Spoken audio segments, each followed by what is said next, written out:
discuss about the mole concept.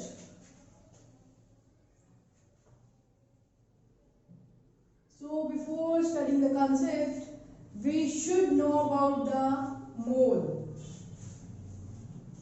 So define one mole. Actually, one mole is numerically equals to the 6.022 और कभी आपको 3 भी मिल सकता है into 10 raised to power 23. अब E20 ये जो नंबर्स हैं इतने क्या हो सकते हैं, वो एटम्स भी हो सकते हैं, इतने ही पार्टिकल्स हो सकते हैं, इतने ही मॉलिक्यूल्स हो सकते हैं, इतने ही आयंस हो सकते हैं. ठीक है. 1 मोल को हम ग्राम एटॉमिक मास के इक्वल भी कह सकते हैं, ग्राम मॉलिक्यूलर मास के इक्वल भी कह सकते हैं अगर मॉलिक्यूल गिवन है तो. और क्या बोल सकते हैं हम, 22.4 litre of gas at STP standard temperature and pressure, और 22,400 centimeter cube of gas at STP.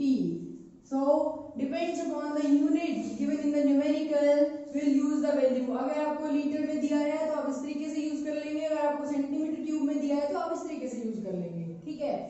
तो बेसिकली 1 मोल क्या है, ये इस वैल्यू को आप एक टर्म भी यूज करते हैं जिसको आप बोलते हैं Avogadro number. Avogadro's number is numerically equal to the Avogadro's number, which is equals to the 6.022 into 10 raised to power 23 atoms or ions or molecules or particles or gram atomic mass, gram molecular mass, this liter of gas at STP or this centimeter cube of gas at STP. Basically अगर हमें ये table remind है तो हम कोई भी numerical solve कर सकते हैं इजीली. जैसे मैं भी आपसे क्वेश्चंस डिस्कस करने वाली हूं, तो मैं फर्स्ट क्वेश्चन आपसे डिस्कस कर रही हूं. हमें कहा जाए calculate number of atoms in 24 gram of carbon. हमें कहा जा रहा है कि कार्बन के अंदर 24 ग्राम कार्बन के अंदर नंबर ऑफ एटम्स कैलकुलेट करने हैं. ठीक है. देखो सबका अलग अलग तरीका होता है, कोई नंबर ऑफ मोल्स कैलकुलेट करके नंबर ऑफ एटम्स कैलकुलेट करता है. मैं आपसे शॉर्टकट की बात करूंगी, न्यूमेरिकल सॉल्व करने का शॉर्टकट आना चाहिए हमें. अगर मुझे ये टेबल आती है तो कभी भी मुझे उलझना नहीं है. न्यूमेरिकल्स में आप अपनी बुक्स में देखेंगे हमेशा लॉन्ग मेथड यूज किया हुआ मिलेगा. पहले वो क्या निकालेगा, नंबर ऑफ मोल्स निकालेगा, नंबर ऑफ मोल्स में फिर कुछ मल्टीप्लाई करके नंबर ऑफ मल्टीप्लाई डिवाइड करके नंबर ऑफ एटम्स निकालेगा. हमें ऐसा बिल्कुल नहीं करना है. अपने को ये पहचानना है क्या पूछ रहा है और क्या दिया है. मुझे दिया है 24 ग्राम ऑफ कार्बन और क्या निकालना है मुझे, नंबर ऑफ एटम्स. मुझे ये दिया है और ये निकालना है. 24 ग्राम कार्बन के अंदर कितने एटम्स हैं मुझे कैलकुलेट करना है. तो मैं ये दोनों चीजें ढूंढ लूंगी. पहले मुझे ये बताना चाहिए कार्बन एक एटम है या मॉलिक्यूल है. तो कार्बन क्या होता है, एक एटम होता है. इसका मतलब ये ग्राम गिवन है तो इसका मतलब ये मास गिवन होगा. तो यहां से ग्राम एटॉमिक मास को पकड़ लो, क्योंकि एटम गिवन है इसलिए एटॉमिक मास ले लिया, ग्राम में गिवन है ग्राम एटॉमिक मास ले लिया. तो इसका मतलब एक चीज तो मुझे मिल गई जो इसमें चाहिए मुझे. दूसरी बात क्या पूछा है, नंबर ऑफ एटम्स. अब नंबर ऑफ एटम्स वाली टर्म्स ये इतने एटम्स वाली टर्म्स दे रखी है यहाँ पे. ठीक है. दो चीज जो चाहिए उनको वहां से पकड़ लो. एक मुझे ये चाहिए और एक मुझे ये चाहिए. ठीक है. अब मैं क्या लिख लूंगी, देखो मुझे ये तो निकालना था. अब मैं क्या करूंगी, जो निकालना हमेशा राइट साइड में आता है, जो गिवन है वो हमेशा लेफ्ट साइड में रखते हैं. तो gram atomic mass is equals to 6.022 into 10 raised to power 23 atoms. ये दोनों टर्म्स को मैंने क्या रख लिया, इक्वल रख लिया, ठीक है। तो ग्राम एटॉमिक मास कार्बन का कितना होता है, 12 ग्राम। तो 12 gram of carbon is equal to 6.022 into 10⁻23 atoms. 12 gram carbon के अंदर इतने एटम्स होते हैं। मुझे कितने पूछे हैं, 24 ग्राम में। एक में कितने होंगे, डिवाइड बाय 12, और 24 में कितने होंगे, इंटू 24। ये मेरे पास जो भी आएगा वो आंसर आ जाएगा। क्या मुझे कुछ सोचने की जरूरत पड़ी कि मोल्स कहां से लाऊं, फिर एटम्स कहां से लाऊं? मुझे कुछ नहीं सोचना है, मुझे सिर्फ एक ही टर्म आनी चाहिए। क्या निकालना है, क्या दे रखा है, दोनों को इक्वल पुट कर दो। जो निकालना होता है वो राइट साइड में ले जाओ, जो दे रखा है उसको लेफ्ट साइड में पुट कर लो। दोनों टर्म को ढूंढ के आमने सामने रख दो, और फिर जो कैलकुलेट करना है हम इजीली कैलकुलेट करेंगे, ठीक है। Next question. नेक्स्ट मैंने आपसे पूछा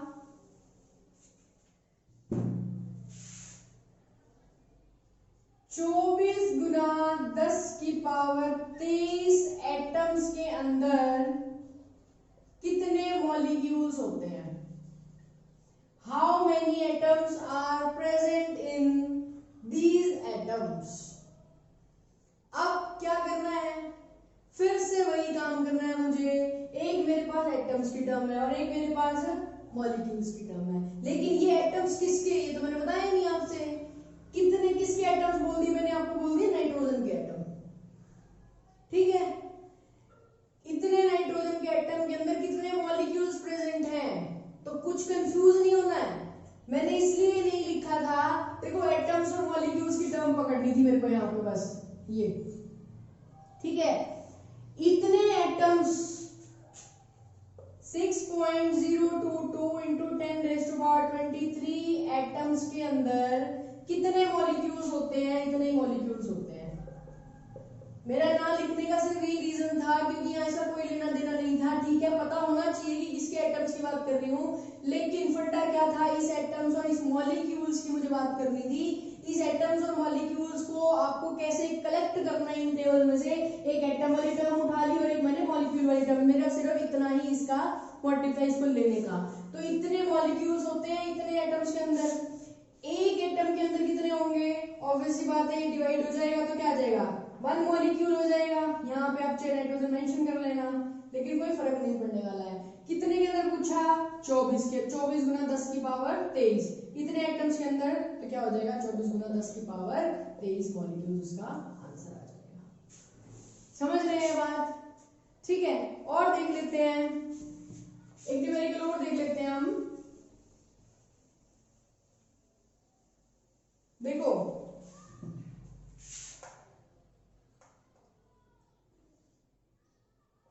22 ग्राम ऑफ CO2 के अंदर कितने नंबर ऑफ मोल्स प्रेजेंट हैं। अब मुझे ये निकालना है, क्या निकालना है मैंने, 22 ग्राम कार्बन के अंदर कितने नंबर ऑफ मोल्स प्रेजेंट होते हैं। सबसे पहली बात सुनना, जो आपकी किताब में, ये तो वैसे सबको आना भी चाहिए। कई बार क्या होता है, बहुत इजी क्वेश्चन दे रखा होता है, फिर भी हम, वैसे तो इसमें से ढूंढना बहुत आसान है, क्योंकि देखो पहले इसी तरीके से बताती हूँ, लेकिन एक फॉर्मूला और बता दूंगी वो सिर्फ, लेकिन कहाँ काम आएगा, जो बड़ा लेंथी तरीका होता है ना उसमें काम आता है नंबर ऑफ मोल्स निकालने में। नंबर ऑफ मोल्स तो ऐसे सबको निकालना आना ही चाहिए। अगर सिर्फ नंबर ऑफ मोल्स पूछा होता है तो n is equal to, n छोटा n क्या नोट करता है, नंबर ऑफ मोल्स को, और वो किसके इक्वल होता है, given mass by molecular mass या मोलर मास, आप कुछ भी कह लो, ठीक है। तो यहाँ एक तो तरीका ये हो सकता है कि इसका गिवन मास पुट कर दूं, भाई गिवन मास तो मेरे को गिवन है ना, 22 के अंदर निकालना है, किसका है, कार्बन का, वो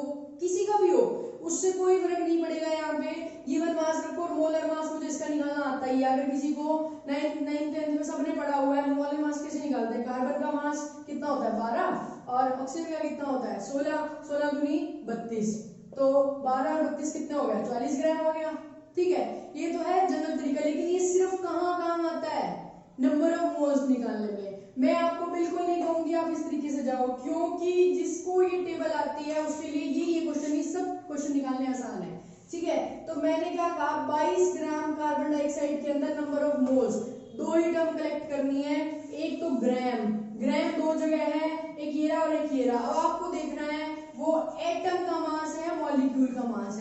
अब सबको पता होना चाहिए क्या कार्बन डाइऑक्साइड एक एटम है या मॉलिक्यूल है। तो कार्बन डाइऑक्साइड मैं बता देती हूँ आपको, ग्रुप ऑफ एटम्स है, तो ग्रुप ऑफ एटम्स मॉलिक्यूल होते हैं, ठीक है। इसका मतलब क्या लेना है आपको, ग्राम मॉलिक्यूलर मास, और इधर क्या है, नंबर ऑफ मोल्स। और ये सारी चीजें आपने अभी लिखा था किसकी इक्वल थी, 1 मोल की इक्वल थी, मैंने रब कर दिया था, लिखा हुआ था ना 1 मोल ही ये सब चीजों के इक्वल है, और ये आपस में भी इक्वल है, ठीक है। तो ग्राम मॉलिक्यूलर मास किसके इक्वल है, 1 मोल के। ग्राम मॉलिक्यूलर मास किसका निकालना है, CO2 का, तो अभी मैंने निकाल के दिखाया था 44 ग्राम जो CO2 थी वो किसके इक्वल होती है, 1 मोल के इक्वल होती है। 1 ग्राम किसके इक्वल होगी, 1/44, कितने में निकालना है, 22 में, तो 22 ग्राम CO2 किसके इक्वल आ जाएगी, 1/44 इंटू 22, तो यानी 0.5 मोल्स, यानी हाफ मोल की इक्वल हो जाएगी। आ रही बात समझ में। तो जस्ट हमने इतना ही डिस्कस किया कि मोल कंसेप्ट के क्वेश्चन कैसे सॉल्व करने होते हैं, ठीक है।